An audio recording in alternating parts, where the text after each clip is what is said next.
e vejamos. OAB relata, ministro, prejuízos irreparáveis às defesas. Eu peguei essa nota daqui porque achei ela bem factual. E essa Luísa Martins é uma das grandes porta-vozes do andar, né? O principal andar desse lindo prédio, desse lindo arranha-céu que comanda o Brasil. Pode pegar e ir lá na CNN. Você quer saber o que acontece lá de cima? Toda vez que tiver alguma coisa polêmica envolvendo Bolsonaro, decisões, né, sei lá, qualquer julgamento que vai ter, acompanha lá a Luísa Martins. Você vai ver que, rapaz, é tipo a Daniela Lima, né? Ela tá repondo a Daniela Lima agora na CNN. Aí quando ela coloca assim já na manchete, né, prejuízos irreparáveis, ela até vai explicar isso ao longo da matéria, você fala, né, eita, a OAB tá deixando aí no ar, na verdade, tá colocando um bloco a mais nesse prédio que muita gente já tá vendo ele todo construído e falando, olha, esse processo aí contra Bolsonaro está repleto de nulidades. Essa daqui seria mais uma. Enfim, o presidente da OAB, o Beto Simonetti, afirmou ao ministro que a condução do inquérito sobre o plano de golpe pode estar gerando prejuízos irreparáveis às defesas dos acusados. Ambos se reuniram nesta quinta. Simonetti vinha sendo pressionado pelos advogados para tomar providências diante das alegadas violações às prerrogativas profissionais por parte da Corte. A principal queixa é a falta de acesso integral aos autos. No ofício apresentado ao ministro, o presidente do Conselho Federal da OAB disse que a PF e a Procuradoria-Geral da República teriam obtido acesso à totalidade dos elementos da investigação, enquanto as defesas foram disponibilizadas apenas frações. Em outras palavras, aspas, né, o que está no documento. A defesa estaria impedida de visualizar todas as trocas de mensagens e os arquivos documentados, o que comprometeria sua capacidade de destacar trechos de interesse e, inclusive, de formular questionamentos a acusados e futuras testemunhas. Diz o trecho do documento que a OAB entregou. E aí, será que o pessoal agora vai ter acesso às conversas na íntegra? Os relatos dos advogados, prossegue Simonetti, tornariam a intervenção da OAB obrigatória para assegurar o pleno exercício de atividade profissional sob pena de comprometer a integridade do processo legal. Se o processo não está íntegro, ele caminha para nulidade, né? A tese de cerceamento de defesa foi levantada pelos advogados diversas vezes ao longo da investigação, inclusive no dia do julgamento. A alegação, entretanto, foi rejeitada pela primeira turma. A primeira turma, né, a avaliação dos ministros, foi de que todos os elementos utilizados para a acusação estavam disponíveis à defesa. Ou seja, tudo que a PGR teve acesso, a defesa também teve, tá? Mas a PGR teve acesso a tudo ou já o compilado ali da Polícia Federal? A defesa segue reclamando, quer o acesso, por exemplo, o advogado do Braga Neto, ele quer acesso ao telefone do Braga Neto. Não mensagens recortadas que às vezes podem estar fora de contexto. Ele quer o telefone, como todo. Não entendo a dificuldade disso, né? Na verdade, até entendo, mas isso é outra conversa. Ontem, Zanin, Flávio Dino, votaram com o ministro para condenar pipoqueiro e vendedor de picolé. Eu vi uma postagem mais ou menos nesses termos do Joaquim Teixeira, que é um perfil de humor, né? Que seria a tríplice coroa do golpismo. Picolé, pipoca e um batom. Mas se você juntar esses três, meu Deus do céu. Tá aí, né? Aí você fica pensando, semana passada não, essa semana, tá na sexta-feira ainda, né? Mas os dias atrás, 3, 4 dias atrás no máximo. Não, o judiciário aqui tá tentando distensionar o Brasil. Está tentando acalmar as coisas. Tá sim, tamo vendo. Quero ver como é que serão essas manifestações de domingo. Aí, gente, é complicado isso aqui, né? Se roubou, realmente tem que ser investigado. E eu acho que todo mundo vai concordar com isso. Mas você vê assim, o timing das coisas no Brasil, ele choca. A Sarita escreve, né? O Brasil é o país das coincidências. Cidade governada por pai de Hugo Motta é alvo de ação da Polícia Federal, que é a cidade de Patos. Aí o Rafael Gloves colocou duas notícias, uma de 12h40 e a outra de 10 minutos depois. Polícia Federal faz nova operação para investigar indícios de desvio de emendas de Hugo Motta. Contrato abastecido com emenda do orçamento secreto apadrinhada por Hugo Motta superior a 6 milhões. Aí, 10 minutos depois, Motta pede para líderes não assinarem anistia e pele muda estratégia. Sabe assim, pode ter relação? Pode. Pode não ter, pode também não ter. Mas é aquela coisa, né? O Brasil, as coincidências que acontecem, o timing das coisas. Eu acho que o timing é importante, assim, você fica, nossa, cara. Mas vejam só, né? Enfim.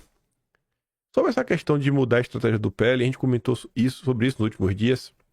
O Sóstenes, ele estava atrás das assinaturas, porque ele precisava de 257 deputados, né? Assim, ele pode ir no varejo. O que é que o Sóstenes vai fazer? Ele agora vai no varejo. Ele vai buscar no varejo, deputado a deputado, 257 nomes que se comprometam com o pedido de urgência do PL da anistia. Tá ali, né? O líder do PL diz que o Hugo Motta está buscando sair da Salomônica para anistia. Para Sóstenes, presidente da Câmara, está dando uma no cravo, outra na ferradura. O parlamentar aposta em uma mudança de estratégia para fazer andar a anistia, a coleta de assinaturas individuais para o requerimento de urgência. Sóstenes sustenta que ela ainda já tem 165 das 257 rúbricas necessárias para o documento. O Sóstenes estava tentando fazer o que antes? A assinatura dos líderes, porque se o líder do partido assinar, o que significa? Você tem ali todos os votos da bancada, porque o líder assinou. O líder fala em nome da bancada. Então esse era o caminho inicial, conseguir o apoio dos líderes, levar e pedir, tá aqui, ó, tem uns 257 votos para pautar a urgência, paute o projeto. Diante da dificuldade, da boa vontade dos líderes, Sóstenes agora foi para o varejo. Isso daqui é interessante, ir para o varejo. Por quê? Porque se ele consegue 257 nomes favoráveis à anistia, a gente disposta a assinar, poxa, é uma certeza que o projeto, uma vez entrando no plenário, aprova. Ainda mais se o Sóstenes conseguir, sei lá, 300 assinaturas. São basicamente 300 votos, né? O cara assinou isso aqui, possivelmente ele vai votar, né? Ele não ia botar o nome disso aqui para chegar na hora do plenário e votar contra. Sobre essa situação, dessa mudança de estratégia, a Globo até falou sobre isso. A gente já tá falando sobre isso tem uns 3, 4 dias também, né? A turma tá atrasada. Mas ele também traz outras informações. Inclusive que ontem o Kassab teria ligado pessoalmente aí pro Sóstenes Cavalcante para falar que ele não tá, né? O PSD não está contra o projeto da anistia, né? Um boato aí que foi levantado ao longo do dia de ontem. Interessante, porque a gente conclui que, por um lado, a fragmentação tá maior, mas o projeto da anistia tá trazendo, tá servindo de chamariz tanto para o Caiado, que estava desgarrado. O projeto da anistia trouxe aproximação. Amanhã o Bolsonaro se encontra com o Ratinho Júnior, do PSD, que está apoiando o projeto da anistia.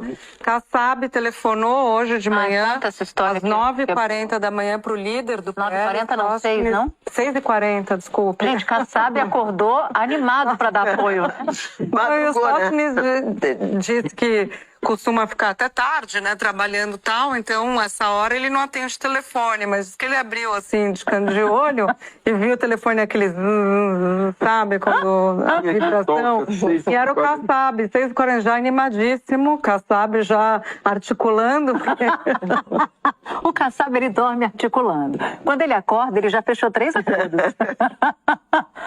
Aí, Natuzaneri, o Kassab falou para ele, tô te ligando porque tem um boato aí de que o PSD tá contra o projeto da anistia e você tem autorização para dizer que eu tô te ligando e tô dizendo que o PSD está favorável ao projeto da anistia. A gente só não assinou o líder porque o Hugo Motta pediu, depois da viagem para o Japão com o presidente Lula, para segurar os líderes não assinarem. E aí, então assinou o PL, assinou o Novo, os do Centrão ficaram meio assim com o pedido do Hugo Motta, acabaram não assinando. Então, diante disso, o que o Sóstenes fez? Apuração minha e da nossa Lígia também. Sim, sim. Sóstenes resolveu que não vai mais pedir pelo regimento, se ele tiver o o número de líderes que representam mais de 252... 57, óbvio.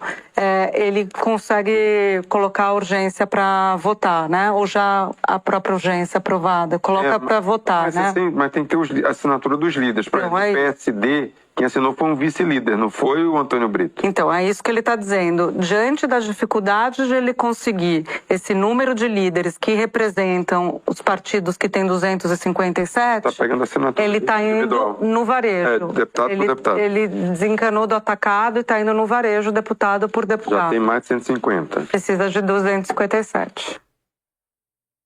Aí, né? Importante, gente. Esse tipo de discussão é muito importante. É realmente entender como é que a coisa se dá, né, cara? Como é que apresenta um requerimento de urgência? Quando é que pode colocar? Por que precisa ter 257? Porque 257 é um número absoluto. Tem 2 caminhos. Você pode ir no varejo, você pode ir, né, via os líderes direto. Isso aqui é coisa que a gente tinha que estar na cabeça, né?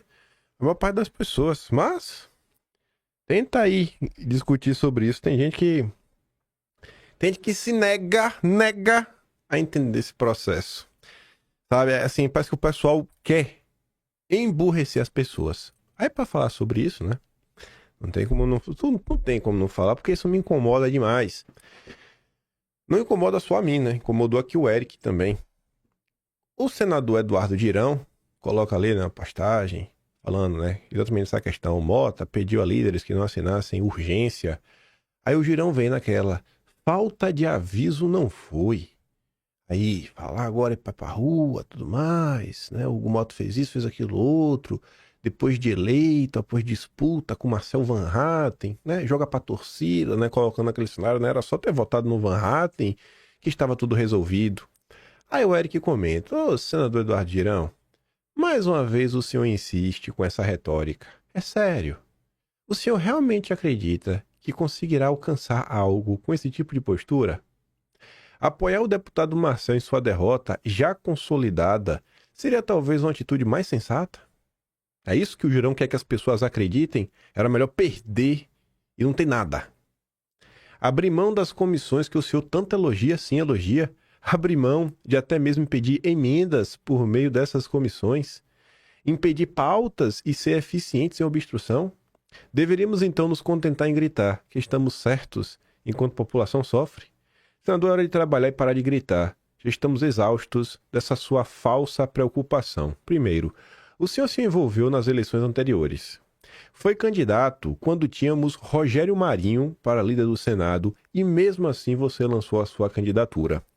Também se lançou como prefeito, mesmo com a presença de André Fernandes na disputa. Ele perdeu por poucos votos. E agora, novamente se mete onde não deveria. O senhor joga para a plateia. Estamos cansados de políticos assim. Reflita. Eu já passei do ponto de cansado. Eu faço questão até de rebater toda vez que eu vejo uma coisa dessa. Sabe? Trabalhar pelo emburrecimento da direita não vai levar ninguém a lugar nenhum. Utilizar as pessoas como massa de manobra para apoiar um projeto político fadado ao fracasso, não tem condição, né? Mas porque eleitoralmente pode ser bom para eles, Aí o André, da Embaixada da Resistência, comenta assim, né? O maior problema dos que criticam as estratégias do Bolsonaro é que 100 a cada 100 ou não possuem estratégia nenhuma ou possuem estratégias piores e seu histórico, né, fala por si. Vide essa, né? A estratégia do cara é perder. Perder e entregar todas as comissões relevantes e cargos na mesa para o PT e para o Centrão. Revejam o histórico, né, historial de sugestões e de ações de cada um e os respectivos resultados. Obrigado. Uma postagemzinha rápida que acho que inclui, né? Explica talvez um pouco de tudo que está acontecendo. O Tetsuki postou isso daqui, rapaz. É uma linda interação entre super direitosos. Aí o cara ali chamado Geórgio Chucro, né? Primeiro, o Metrópolis compartilha. Zema confirma a presença em ato de Bolsonaro pela anistia. É o Zema que andou sumido, agora quer ser candidato. Até jingle gospel feito de inteligência artificial o Zema está fazendo. O que uma eleição não faz com a pessoa, né? O Zema passou todo esse tempo em berço esplêndido, mas agora que tem interesse eleitoral se move. Olha, Zema, talvez você não acredite nisso, mas usar o nome de Deus em vão, cara, ou usar para fins políticos, você que estava calado o tempo todo sobre a questão da anistia, isso tá errado, cara. Tá errado. Sabe aquelas coincidências da vida? Começa a dar um monte de coincidência errada. Não vai por esse caminho que não é bom, mas tudo bem. Aí, diante dessa notícia, né, que o Zema vai, acho que o bom tem que ir mesmo. Deveria ter ido, sem nem ninguém convidar. Aí vem ali, o George Chucro, PQP. Perdeu meu voto, vai pra M. Agora é nulo em 2026. Aí o João Pedro responde assim, ó. Cara, eu sei que incomoda muito ver bons políticos como Zema e Tarcísio mais próximos do Bolsonaro. Porém, entendo que precisamos fazer esse esforço para conquistar o eleitorado dele, né? Aí depois você descola do Bozo sem perder o apoio dos apoiadores do Bozo. Caso contrário, Lula destrói em 2026. O Bolsonaro teve mais de 50 milhões de votos. O Bozo. Ah, o Bozo. O Bozo. Aí você olha ali, né, a biografia do Jorge Chucro. Lava-jatista. A primeira coisa que ele disse. Torcedor do Santos. Conservador com foco em liberdade econômica e livre mercado. É um liberal. É um liberal lava-jatista. De conservador não tem nada. Conservar só o dinheiro dele. Só. Aí é tudo que destaca, né? Precisamos fazer esse esforço para conquistar o eleitorado dele, do Bolsonaro. Então, quando os bolsonaristas se revoltam por serem usados, são chamados de gados e extremistas, né? É isso, gente. Apanhe sem reclamar. Seja motivo de chacota sem reclamar. Aí, na mesma pegada aí do Zema, que resolveu dar o ar da graça, né? Porque tá buscando aí, né, algum cargo em 2026. Ratinho Júnior se reaproxima de Bolsonaro e negocia anistia em 2026 de olho no Planalto. Pois é, sensacional. Olha a quantidade, assim, o que o Ratinho Júnior falou em abril de 2024, quando teve o caso das comprinhas? O que o Ratinho Júnior falou em novembro de 2023, abril de 2023? O que Ratinho Júnior falou, vamos botar em novembro de 2023, quando teve o episódio da Dama do Tráfico? O que Ratinho Júnior falou quando teve a Operação Tempus Veritatis? Né, fevereiro. O que Ratinho Júnior falou quando o Felipe Martins foi preso? O que Ratinho Júnior falou das inúmeras fake news da Globo? Pega lá a melhor de todas, a da Daniela Lima, o notebook da BIM. O que o Ratinho Júnior falou, sei lá, dezembro e janeiro, né, dezembro 23, janeiro de 2024, lá no escândalo do caso da Shine. Desculpa, Shine não. Da Choquei. O que Ratinho Júnior falou durante a reforma tributária? O que Ratinho Júnior falou, né, em diversas coisas que aconteceram, perante aí aquelas matérias do Cid, até aquela matéria da Veja que fez o Cid voltar a dar depoimentos. O que a Júnior falou sobre o caso de Bolsonaro e da baleia? Cara, é incrível, sabe, como as coisas acontecem no Brasil. E você não pode destacar nada disso. Os políticos no Brasil, eles não se posicionam em nada porque eles querem ficar de boa, porque eles são acima do bem e do mal, eles não são radicais como o Bolsonaro, mas aí chega 2026, chega a eleição, não, Bolsonaro, vamos aqui falar de anistia, Bolsonaro, vamos falar, mas beleza. E eu acho que Bolsonaro tá certo mesmo, tem que ir, vai fazer o quê, né? Querendo ou não, o cara tem voto, tem máquina, tem poder. Foi governador por 8 anos no Paraná. Se for candidato ao Senado, a tendência dele levar é grande. Possivelmente vai conseguir. Tem tudo para emplacar o seu sucessor. Então realmente tem que ir lá. E Bolsonaro vai falar de anistia também em 2026, inclusive das questões locais.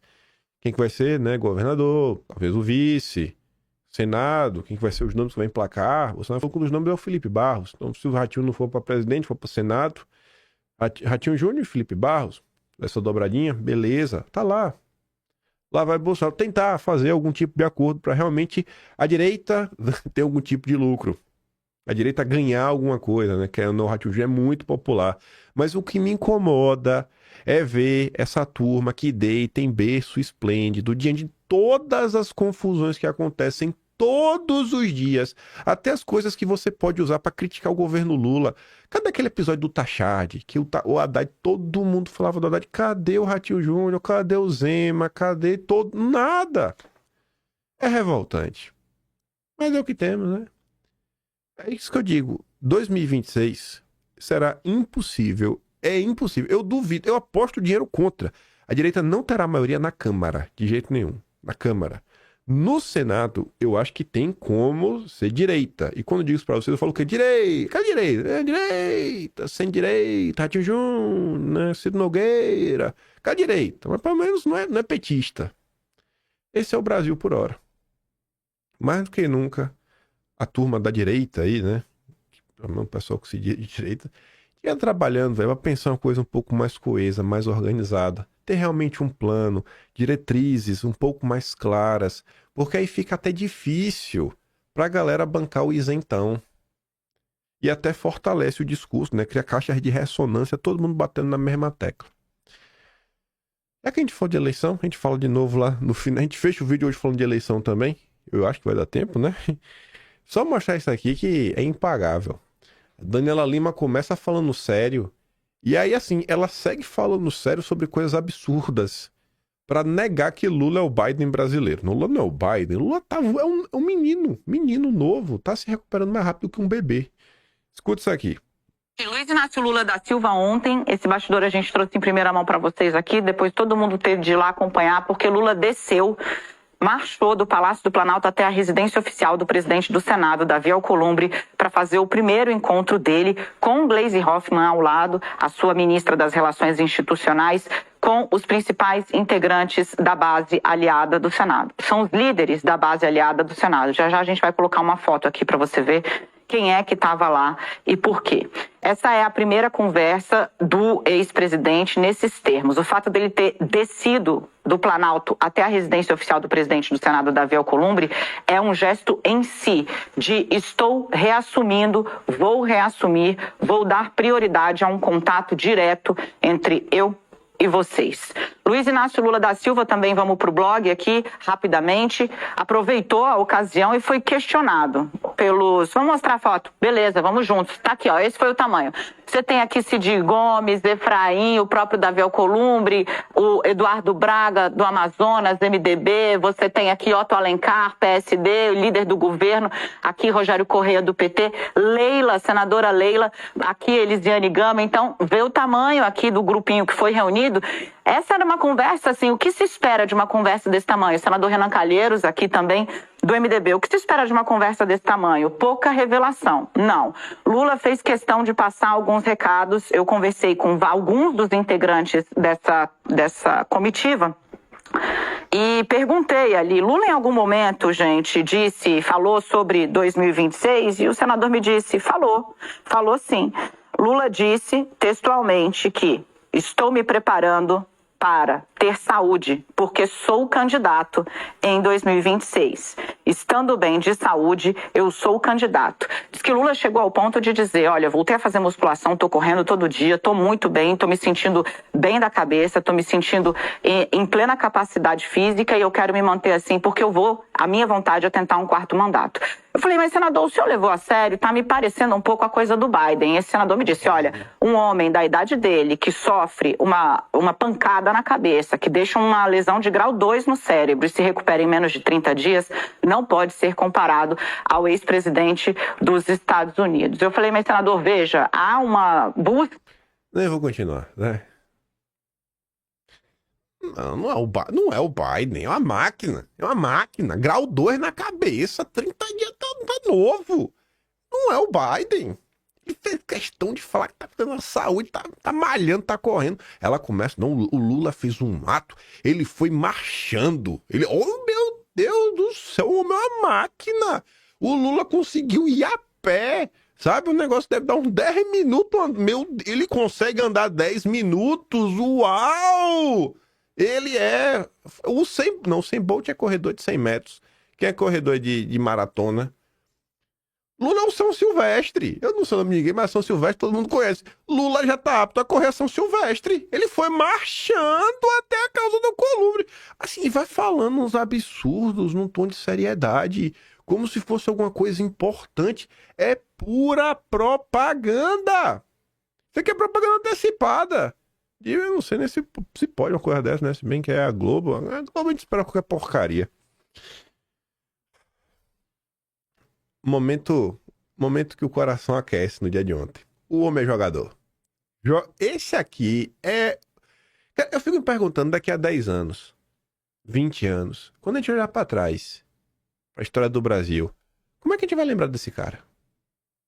Porque ele tá destruindo o Lula. E ele é tão brabo. Ele destrói o Lula. Tudo de forma fria calculista. Ainda fala, né, que a culpa é de todos os ministros. Não é só mas de todo mundo. Todo mundo tá culpado. E ainda coloca a culpa nos outros também. A culpa é de todo mundo menos dele. A culpa é de todo mundo menos do Sidônio. Aí tá ali, né? Sidônio tenta se descolar de desgaste e Lula se diz no rumo certo, apesar de crise de popularidade. A culpa não é minha não, irmão. Eu tô aqui porque deve é. Tu é brabo, Sidônio. Tu é brabo demais. Sério, queria ser cara de pau igual a tu, viu, um dia na vida. Mas vamos lá. Vamos pro assunto que interessa. Nós gastamos metade do vídeo falando nossa linda democracia. Gente, tivemos aí nos últimos dias o tarifaço do Trump. Não vou entrar nos pormenores, falar de tudo, focar aqui só na questão de Brasil. O restante a gente vai dar uma pincelada numa ou outra coisa aí ao redor do mundo. Mas o Trump falou, ó, se você está me tarifando, eu também vou te tarifar. E aí tá aquele chororô. Os liberais estão puxando o cabelo, toda a imprensa brasileira está reclamando que é um absurdo, que o Trump está destruindo a velha ordem das democracias liberais, do livre mercado, da sociedade de regras, que o Trump é isso. Aí eu acho estranho, né? Eu aprendi na vida que se a Globo tá de um lado, eu tenho que estar do outro. E aí você pega os editoriais e os textos opinativos. Globo, Folha, Estadão... quem mais botou no seu opinativo nos últimos dias? Eu não vi nenhuma na Veja. O UOL teve também umas matérias opinativas. Deixa eu ver. Teve mais um jornalista em um jornal. Acho que foram esses 4, assim, né? Que são os principais. Todos contra Trump. Se toda essa turma tá contra Trump, eu acho que tem uma tendência grande do Trump tá certo, né? Porque não tem como eu estar do lado da Globo. Enfim, eu peguei a matéria da Globo porque dá destaque ali a fala do Trump, né? Que diz que hoje é o dia da libertação. Foi lá dia 2, né, que ele aplicou a tarifa. Aí tava todo mundo naquela, meu Deus, o que o Trump vai fazer com o Brasil? Meu Deus, meu Deus, meu Deus, meu Deus. O Brasil foi o que ficou na lista dos que basicamente não recebeu tarifa, 10%. Qualquer produto brasileiro é 10%, ali, flatzão, né? Tá de boa, 10%. E acho que o pessoal não entende que o Trump coloca, né? É recíproca. Aí tem que pôr tudo, não, mas ele fez o cálculo a partir de questões ligadas à balança comercial. Beleza, beleza, beleza. Só para dar o tom, uma nota que saiu na imprensa, que eu acho que retrata um pouco, né? Porque não adianta só falar que a imprensa toda chora e não mostrar nada, mas tá aqui, né? Dia da libertação ou da ruína. Se fosse reciprocidade, Trump deveria reduzir tarifas para o Brasil. Tentar comprar qualquer coisa aí dos Estados Unidos. Tenta comprar qualquer coisa aí. Importa aí pra ver. Quando chegar no Brasil e o Haddad te cobrar imposto, tu diz que não, pô. É reciprocidade. Ele falou que no Brasil não tem, não. Eu não sei. Esse imposto aí que você paga quando você faz uma compra internacional. Que imposto é esse, né? De 60% no final do dia. É uma cara de pau sem igual, né? Mas tudo bem. Aí, vamos começar aqui primeiro vendo o painho. Nosso grande liberal, né? O Lula se colocando contra o protecionismo a favor do livre mercado. Com mais desenvolvimento e mais inclusão social, mais tecnologia e mais humanismo. Um país menos desigual e mais justo, que investe em saúde, educação e demais serviços públicos de qualidade, que não tolera ameaça à democracia, que não abre mão da sua soberania, que não bate continência para nenhuma outra bandeira que não seja a bandeira verde e amarela. Que fala de igual para igual e respeita todos os países, dos mais pobres aos mais ricos, mas que exige reciprocidade no tratamento. Defendemos o multilateralismo e o livre comércio e responderemos a qualquer tentativa de impor um protecionismo que não cabe mais hoje no mundo. Diante da decisão dos Estados Unidos de impor uma sobretaxa aos produtos brasileiros, tomaremos todas as medidas cabíveis para defender as nossas empresas e os nossos trabalhadores brasileiros. Tendo como referência a Lei da Reciprocidade Econômica, aprovada ontem pelo Congresso Nacional, e a diretiva da Organização do Mundial do Comércio. E aí, galera? Cadê os meus amigos, grandes analistas da direita, o Lula, comunista, Foro de São Paulo? Nossa, o povo repete isso tanto que às vezes me dá até agonia. Eu queria tanto que o pessoal abrisse um pouco, né, a cabeça para a possibilidade do mundo, sabe, mudar. E as coisas não serem, assim, né, tão travadas ao ponto que nada pode mudar ao longo da história. Aí você vê, né, tudo que o Lula tá defendendo. Primeiro assim, que ele tá falando muito de lorota, que ele não defende nada disso. O Lula só defende dinheiro no bolso. Defende dinheiro no bolso dos seus amigos, né, óbvio, não no povo. E fazer, né, tudo que a galera que colocou ele lá quer. Em especial os bancos.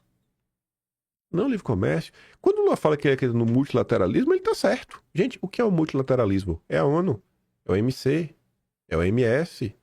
São todas essas organizações que eu garanto que você não votou em ninguém que está lá. Eu não conheço ninguém que votou em pessoas que estão lá. São burocratas não eleitos que tomam decisões e que o mundo tem que seguir. Por quê? Não, porque eles são burocratas não eleitos. Eles são os queridinhos de quem? Do Soros? Do Klaus Schwab? Do Bill Gates? Quem foi que colocou lá? Não faço a mínima ideia. Mas quer porque quer seguir. E o Lula realmente defende isso. O Lula é um globalista. O Lula 3, o governo Lula 3, é um governo globalista. Se a direita tivesse entendido isso desde o primeiro dia e tentado entender como é que isso daí iria se manifestar na atuação do governo através de leis, não é medidas públicas, né? Ah, Jesus. Não é ações públicas. Nossa, né? Ah, projetos, assim, utilizado. Me faltou agora a expressão na cabeça. Enfim, né? Quando você estuda. Meu Deus do céu, velho, faltou agora na cabeça. Não é medidas públicas. Não é medidas públicas. Enfim, o que eu ia colocar através dos ministérios da vida, das autarquias? Quais seriam as diretrizes do governo?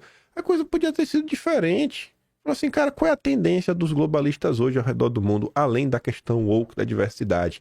Pô, é a questão verde, a questão ESG, descarbonização, transição energética. Daria para ter feito um embate muito mais eficaz contra a turma do Lula. Aí tá aí. Mas vamos pegar essa frase do Lula. Vamos começar pelo começo, né? Não temos mais como aceitar nenhum tipo de protecionismo no mundo de hoje. Vou fazer tudo para proteger, né, desses ataques o nosso empresariado nacional. Pô, então vamos voltar no tempo, Lula. Vamos voltar no tempo, Lula. E começar a expor as suas mentiras. Atlas Brasileiro, abril de 2023. A gente chega logo de voadora. Taxar varejistas chinesas e apostas online é necessário. Segundo Randolfo Rodrigues, é preciso ter regulação para que não haja prejuízo do mercado nacional. Protecionismo, Lula! Você é um mentiroso! Você é um cara de pau, Lula! Você já foi desmentido, Lula, assim, pelo Randolfo Rodrigues, hoje o seu líder lá no Senado. Esqueceu das comprinhas da Shopee? Esquece? Será que o Lula não faz ideia quanto ao imposto de importação que uma pessoa comum paga para comprar um produto, e um produto que muitas vezes sequer é produzido no Brasil?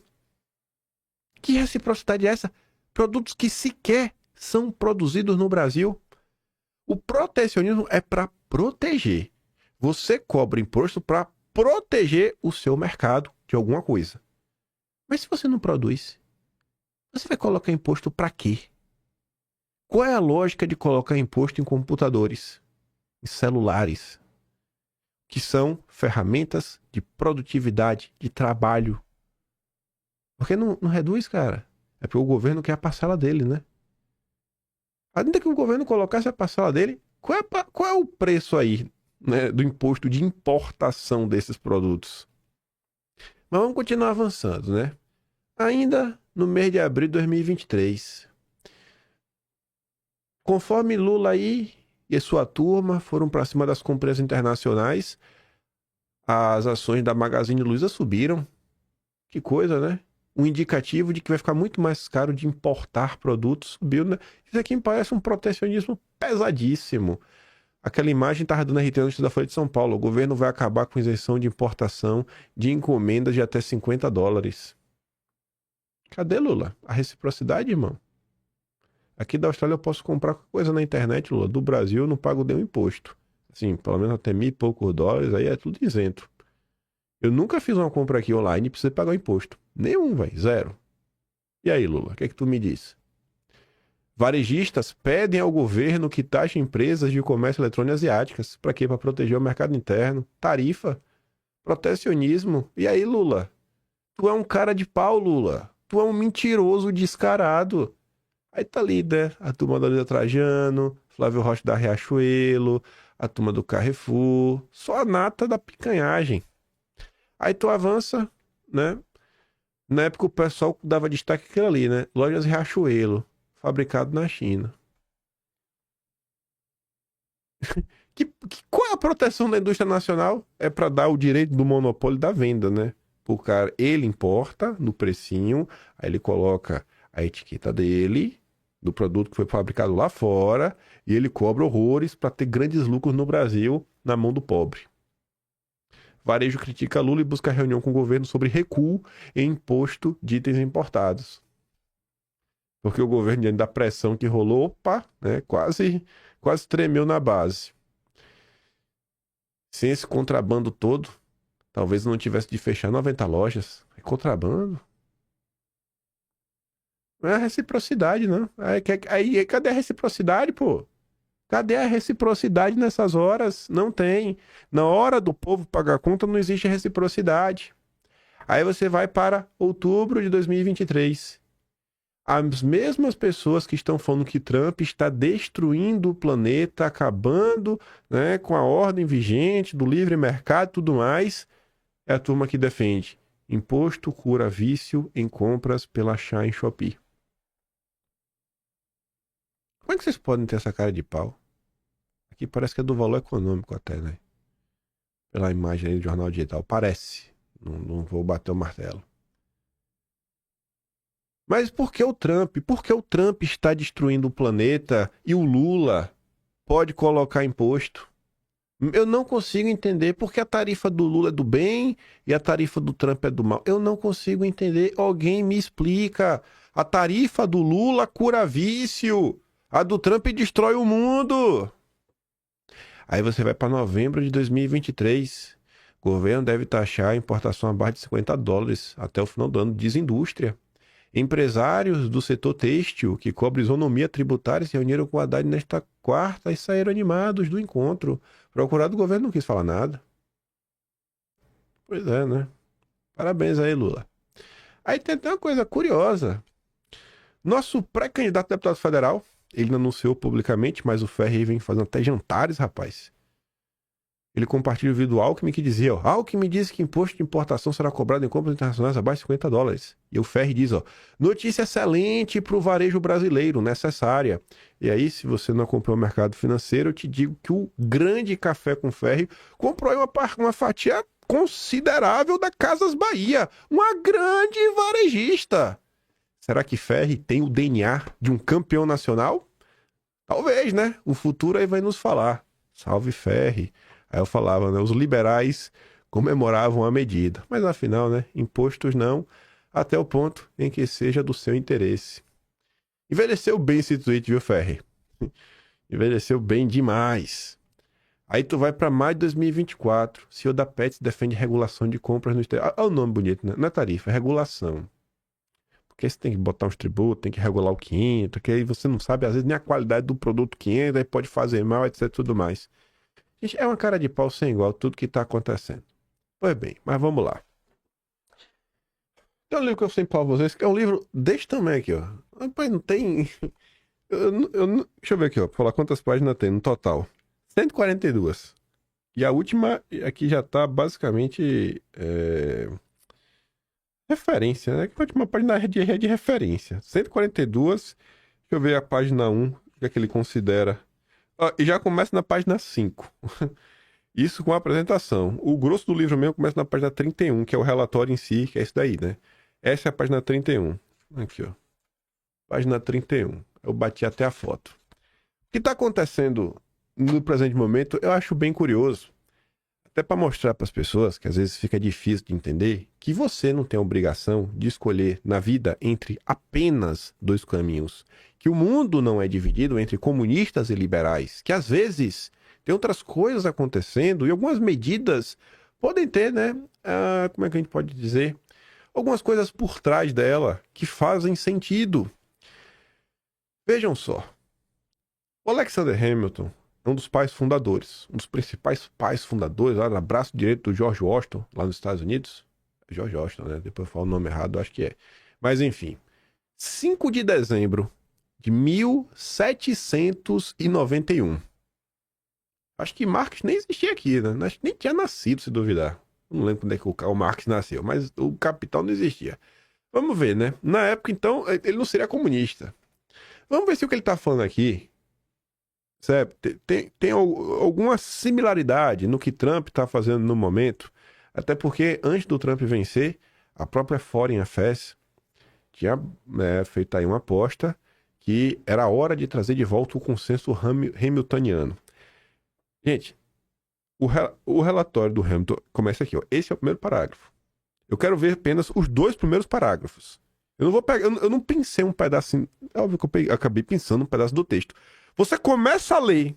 Esses são os 2 primeiros parágrafos. Vamos ver os 2 primeiros parágrafos e o que está acontecendo agora no mundo em relação aos Estados Unidos. Ao presidente da Câmara dos Deputados.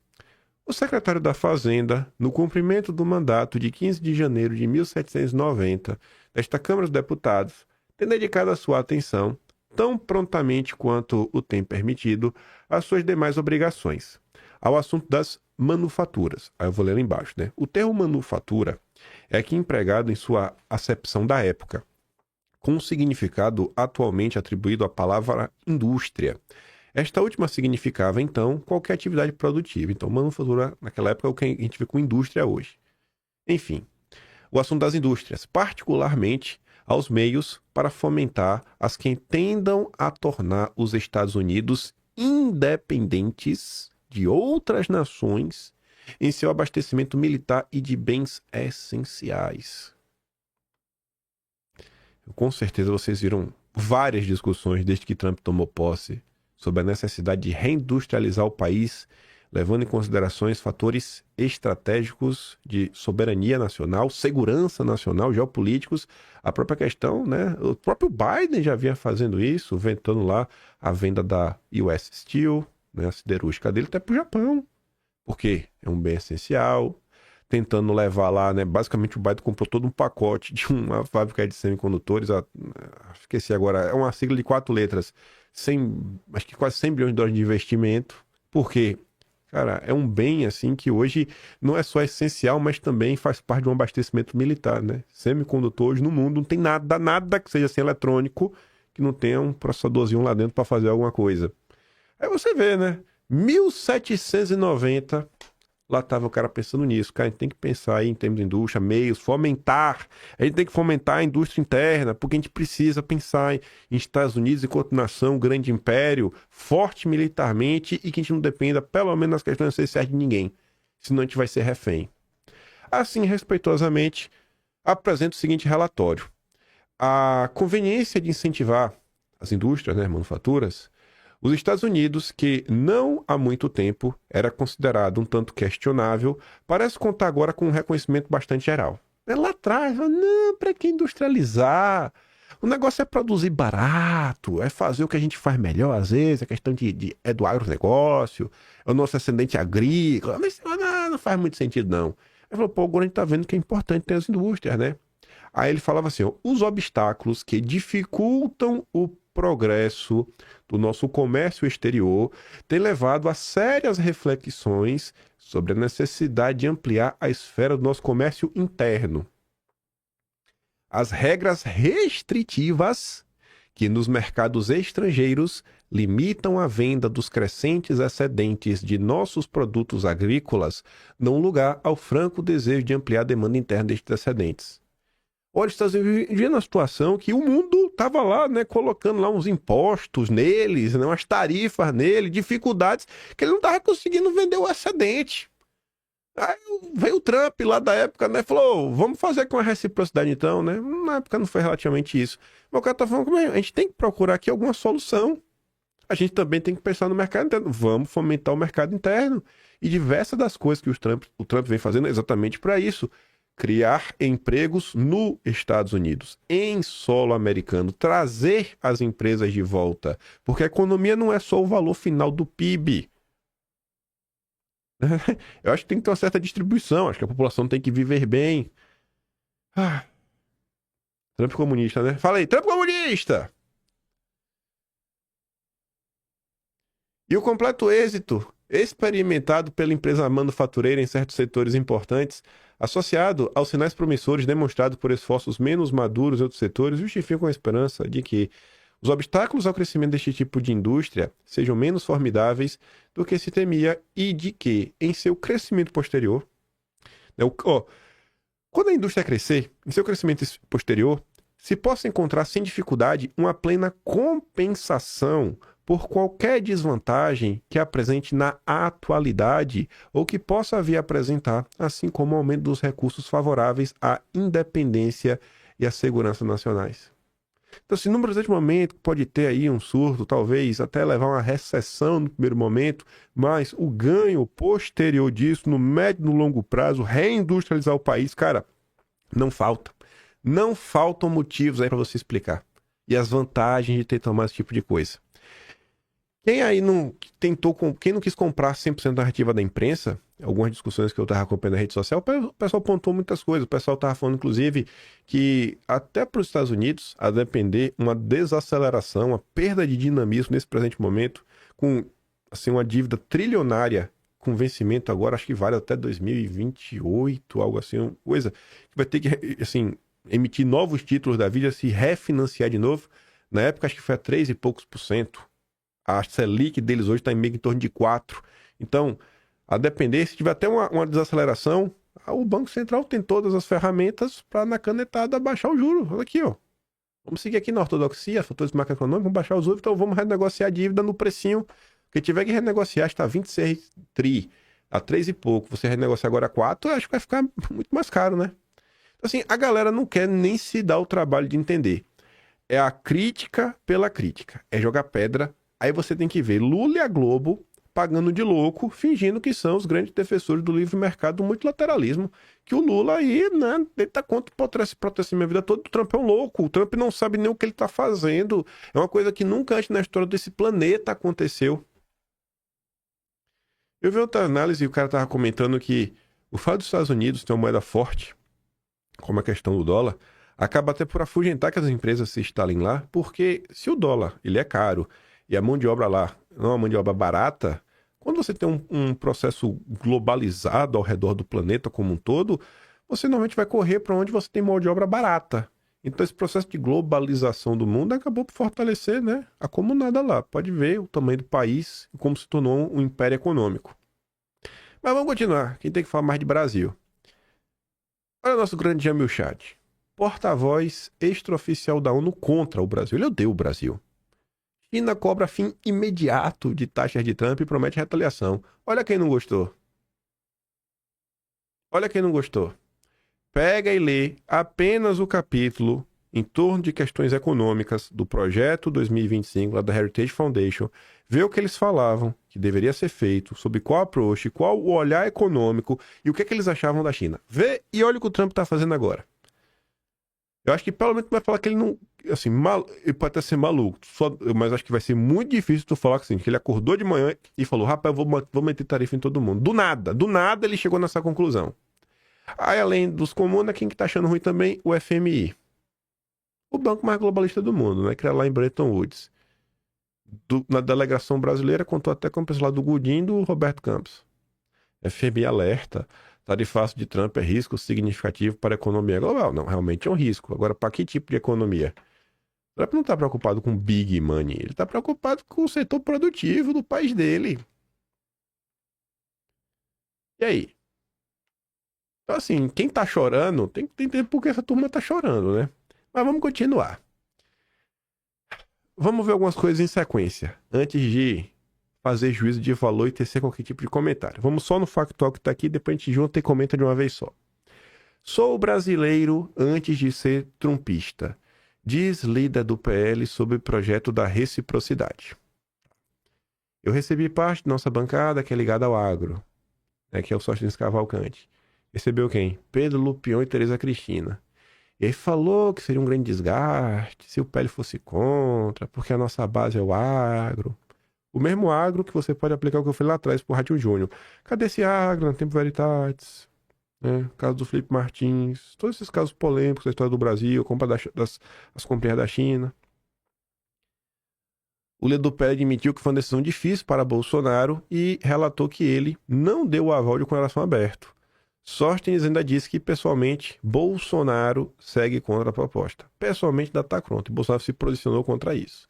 Mas depois falou, Bolsonaro, não fique contra. E ele falou, cara, beleza aí, né? Você acha que não tem que obstruir? Vai lá. Então não obstrui, não.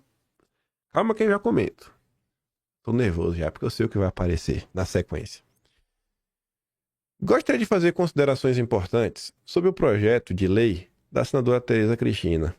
Claro que seria mais confortável para mim aderir à narrativa do estadista imparcial, que une na esquerda e direita contra o inimigo externo, mas nem sempre o caminho mais suave é o melhor para os brasileiros. Temos que analisar a causa disso tudo. Socialistas, como Lula, acreditam em governos gigantescos. E só há uma fonte para alimentá-los. São através dos impostos que todos nós pagamos. Sejamos sinceros. Se você pudesse não pagar o imposto, por exemplo, na sua blusinha, você pagaria? Eu não acho que o ponto nesse aqui. Eu acho que o ponto é que o Lula, ele é um populistão. Ele está disposto a fazer qualquer coisa para se manter no poder. Então, assim, você às vezes coloca algum imposto para proteger o que se produz no Brasil. Eu entendo você colocar uma tarifa em roupa, porque você tem um polo produtor de roupa no Nordeste. Eu não entendo você colocar imposto em produtos que o Brasil não produz. E o ponto aqui, assim, você está criando uma lei para entregar na mão do Lula para aumentar imposto num governo que está em déficit. Então, assim, Lula, tá precisando de um troco a mais? Bota aí, bota pocando. Usa a justificativa aí da soberania nacional, da proteção interna e lasca imposto no povo. Então, por qual motivo Trump iria aceitar que um produto americano pague em média cerca de 60% de imposto entrando no Brasil, né? Quem faz a compra online, mas o produto brasileiro entrando nos Estados Unidos pague cerca de 5% desse mesmo imposto? Seria razoável? No final das contas, Estados Unidos vai apenas elevar suas tarifas para os mesmos patamares das tarifas que eles já pagam hoje para entrar no Brasil. Não é retaliação, isso se chama reciprocidade. Para o Brasil tratar isso como uma batalha comercial e revidar contra a maior economia do mundo, que é o nosso segundo maior parceiro comercial, aumentando ainda mais os tributos, seria preciso criar uma carga tributária ainda maior do que a atual, o que faria, na sequência, os Estados Unidos adotarem o mesmo por reciprocidade. Ou seja, seria uma batalha sem fim com potencial de colapsar a economia brasileira. O único prejudicado com esta política conflituosa seria o povo brasileiro. Aí ele fala, cara, não vamos defender essa mentalidade tributária socialista sob a falsa bandeira da proteção da indústria nacional, para manter essa imensa e pesada carga tributária que esmaga o poder de compra do brasileiro e nos leva a ter uma péssima qualidade de vida. O hospedeiro, né, tá para acabar, de tanto que vem sendo sugado aí via imposto. Injetar mais pressão tributária sob a falsa bandeira de proteção da economia nacional só irá agravar o estado moribundo da nossa economia. E aí tá ali o tweet de Bolsonaro falando que, rapaz, uma batalha econômica com os Estados Unidos nesse momento não é o melhor caminho. Melhor resolver aí através da diplomacia. Aí, eu vou dar play nesse vídeo, aí a gente resume a atitude do Sóstenes e o lobby da FPA do senhor Lupion e Tereza Cristina.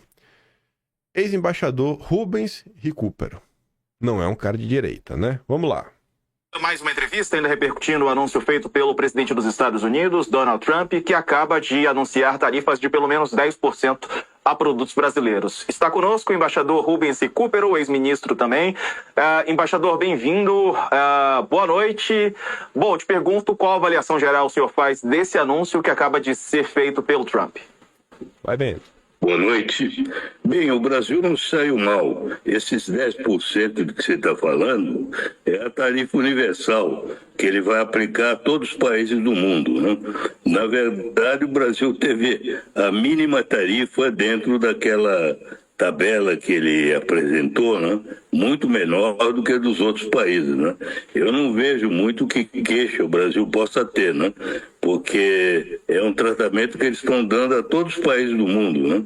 Não é só o Brasil. Os que receberam menos vão receber uma tarifa que eles estão chamando tarifa universal, de 10%. Portanto, eu não vejo razão de queixa, né? Porque nós não ficamos pior por causa disso. É claro que é um atentado ao sistema de comércio, né? Mas pior vão estar os outros países, né? Que têm tarifas de 20, 30, 40, 50, né? Alguns dos principais parceiros americanos, né? Obviamente, eles não deram muita importância ao Brasil, porque o Brasil, como se sabe, tem um pequeno déficit, não tem um saldo com os Estados Unidos, né? Então, toda essa conversa aí que vocês estiveram falando de represália é um absurdo total, né?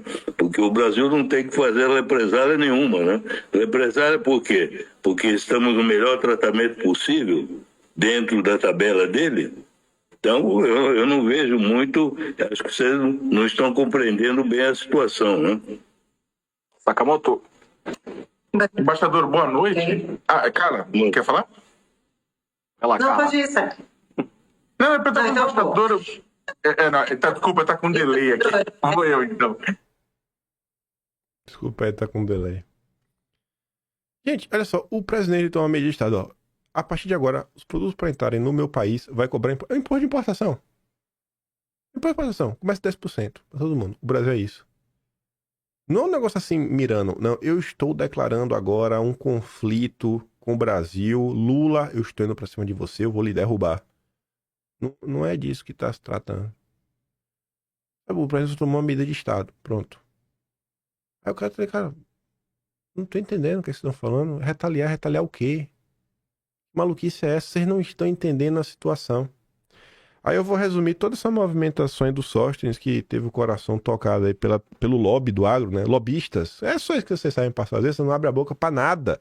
Eu não lembro quando foi que eu ouvi a boca da Tereza Cristina falando uma coisa útil. Não lembro. Eu lembro dela voltando a favor do projeto do mercado de carbono e encabeçando esse tipo de lei.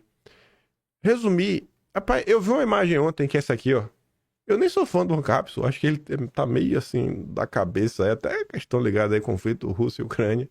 Não que eu apoie nenhum dos lados, eu vi, ele agora até falou que ia ajudar a recrutar pessoas para lutar lá. Falei, rapaz, tá demais. Mas o Ancapsul, ele conseguiu aqui resumir de uma forma tão boa, porque é toda semiótica. É a imagem da Tereza Cristina com a notícia, né, do projeto dela, e em 2 linhas ele conseguiu resumir tudo isso. O Senado aprova reciprocidade inútil para furar a obstrução na Câmara.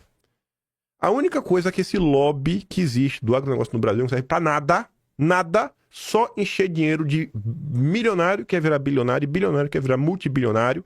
Não é o cara que anda de Hilux, é o cara que já tem helicóptero, que Dodge Ram, ele dá pro filho. Esse é o agronegócio do Brasil. Nossa base, a base da direita é o povo. É o povo trabalhador, Sóstenes. Acorda pra vida. Eu não tenho mais paciência mais pra essa turma toda, sabe? Eu fico até feliz, de boa, de ver, mais uma vez, né? Bolsonaro falou, quer botar aí? Bota aí, mano. Acho que devia obstruir, né? Eu acho que devia continuar obstruindo. Eu não sou de falar essas coisas, porque, enfim, não coisa. Eu já tive uma oportunidade de uma vez falar com o Bolsonaro. E aí a gente entrou numa discussão sobre passado, presente, queria entender assim, algumas coisas, né? Umas perguntas, sei lá, até sobre determinadas movimentações. E eu perguntei pra ele assim uma vez, Bolsonaro, você lá versus fulano, ministro técnico da técnica mesmo. Eu falei, lembra das bolas divididas? Perguntei pra ele. Agora me diz aí, na bola dividida, qual que tu tava errado? Aí ele é óbvio, falou nenhuma, né? Mas eu também acho que ele tava nenhuma. Aí eu falei pra ele, Jair, na boa, te pedi uma coisa, velho. Não escuta ninguém, não. Vai pela tua cabeça. Na boa, só vá pela sua cabeça. Só vá, nem perde teu tempo escutando a galera. Vá, o que você acha que esse é o caminho? Aí, então que se lasque aí todo mundo. Se lasque todo mundo aí. E acabou. Vida que segue. Não dá, gente. Não dá, velho. Ninguém parece que não tem ninguém interessado em resolver nada no final do dia. Parece que no final do dia não tem ninguém interessado em resolver nada. Assim, aí, pô, nós vamos botar o negócio aqui, nada a ver. O agro ficou com medo de sofrer. Oh, meu Deus, não resolveu nada. Inútil a lei. Você colocou aí nas mãos do Lula uma ferramenta que o PT é mestre nisso. Se a lei tiver amarradinha, já vai alguém judicializar, leva lá para o Supremo, entra lá com, sei lá, uma DPF da vida para questionar se a lei é daquele jeito mesmo, se não pode ter outra interpretação, coisa, pergunta pro TCU. Daqui a pouco o Lula tem uma nova ferramenta para colocar mais tributo no povo brasileiro. E aí a obstrução que tava, a obstrução já foi furada. Pelo grande agronegócio, realmente é o agronegócio. Agronegócio.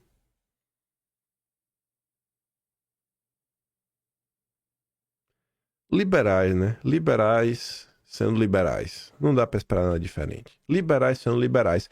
Aí, ó, eu quero saber, cadê a turma da reciprocidade? A turma que está preocupada com Trump pra resolver o caso desse cara aqui, ó. Porque eu acho que o caso dele é o caso de várias pessoas. Bom dia, pessoal, tudo bem? Eu sou o Olavo, proprietário da Parada da Panela. E sim, nós vamos fechar, tá? E algumas pessoas têm pedido uma explicação melhor do porquê.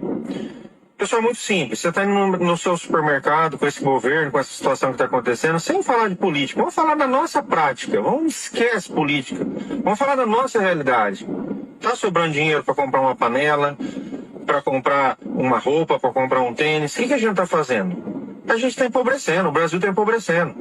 Então, o que aconteceu comigo? O meu movimento caiu foi 30% no segundo semestre de 2024. E aí, as despesas não sustentam. Você tem que vender uma quantidade para você pagar suas despesas, seus funcionários, energia, tudo. Então, assim, com essa queda da venda, a gente vinha se arrastando, vinha sofrendo.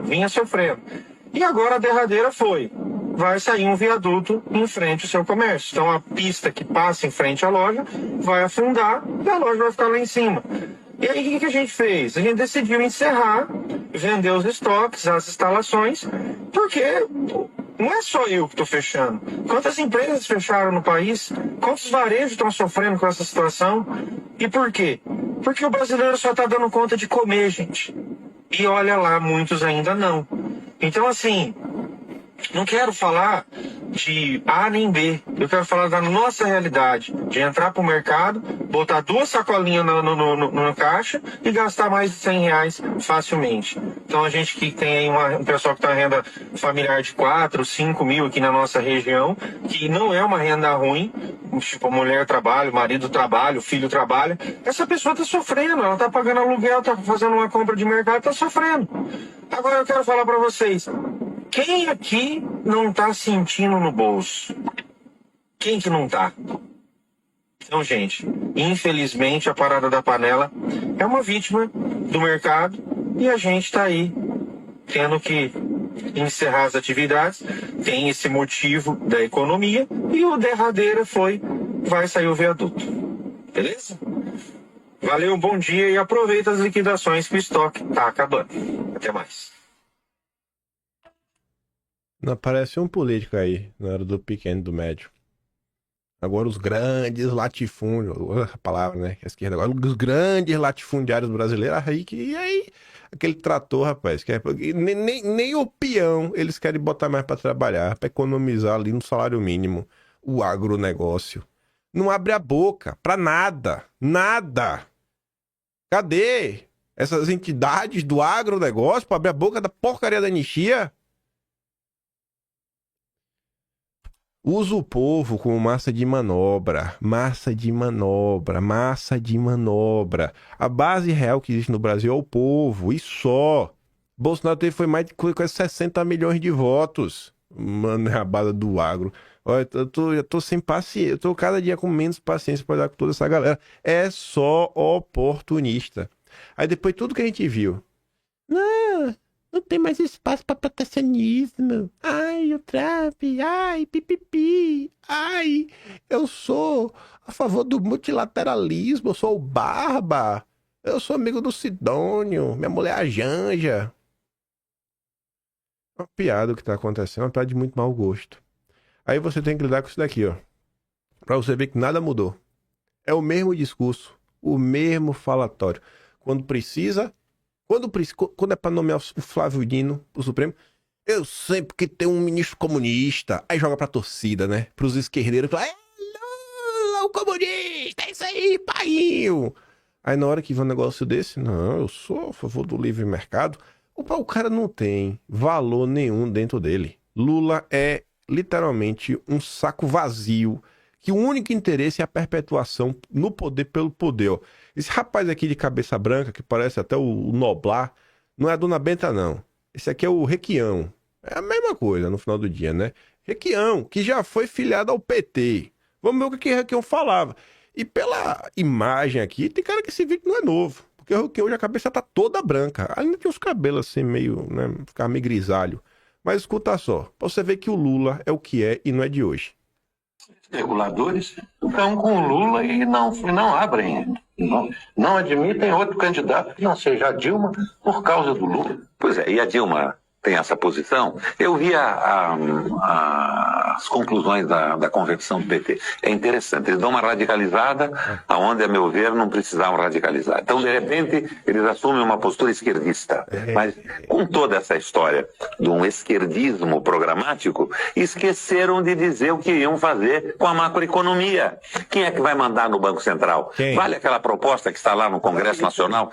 Segundo me diz, já falei com você sobre isso aqui, com apoio do Mercadante, de Banco Central independente, na mão dos banqueiros.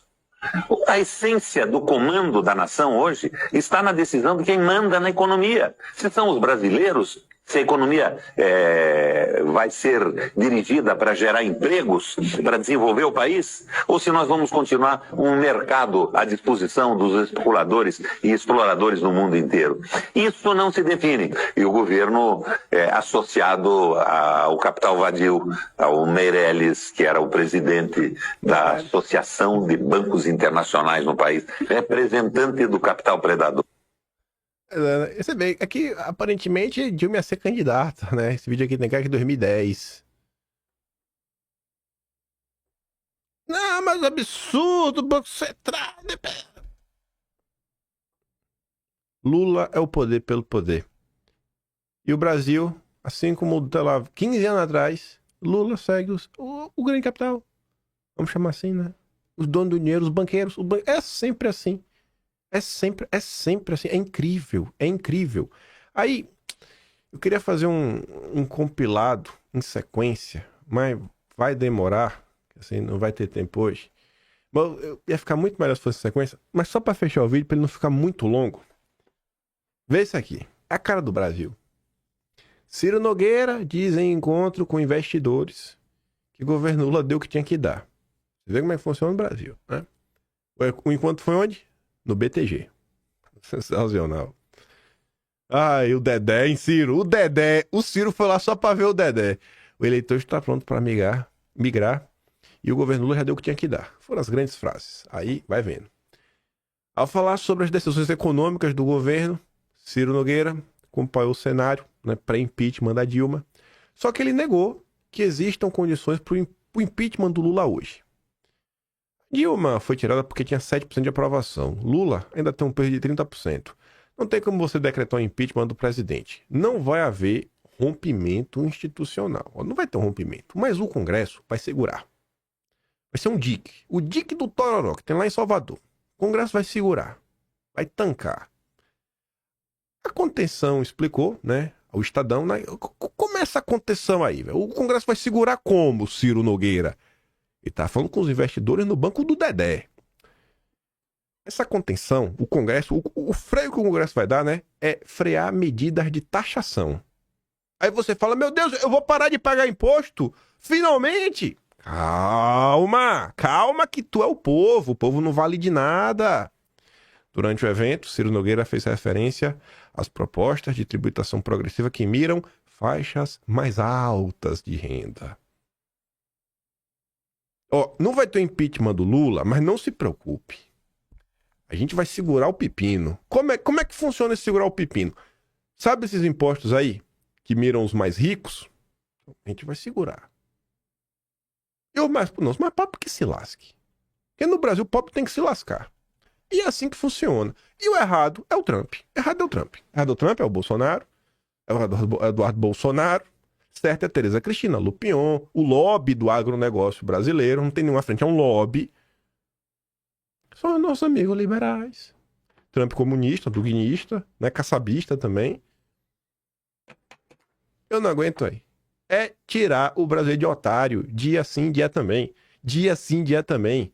É um teatro. Tudo, assim, é um teatro. É um negócio assim que é emotivo, é emocional. Não tem informação, não tem conteúdo.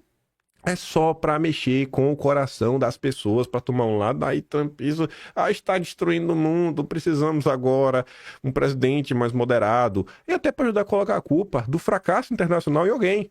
A Europa tá quebrada. A Europa quebrou por quê? Não, por causa do Trump. Não foi por causa das decisões que tomaram ao longo aí de 3, 4, 5, 100 anos. Não, é porque o Trump colocou tarifa. Vai ser esse papinho. O establishment internacional, né, o chamado globalismo, eles têm que se reorganizar, achar alguma forma, achar um culpado para colocar a culpa do fracasso deles e pode anotar todos esses países europeus. Todos, o Macron já falou, não, a Europa tem que deixar de investir nos Estados Unidos. Vai sim, isso vai acontecer, Macron. Você mandou, a gente sabe aí que todo mundo respeita muito. Vão utilizar esse fato para fazer narrativa. E no final do dia a gente fica nessa discussão e vai. Eu prefiro, na minha opinião, né? Eu entendo que tem que conversar, eu acho que o Bolsonaro tá mais do que certo lá ver o Ratinho Júnior.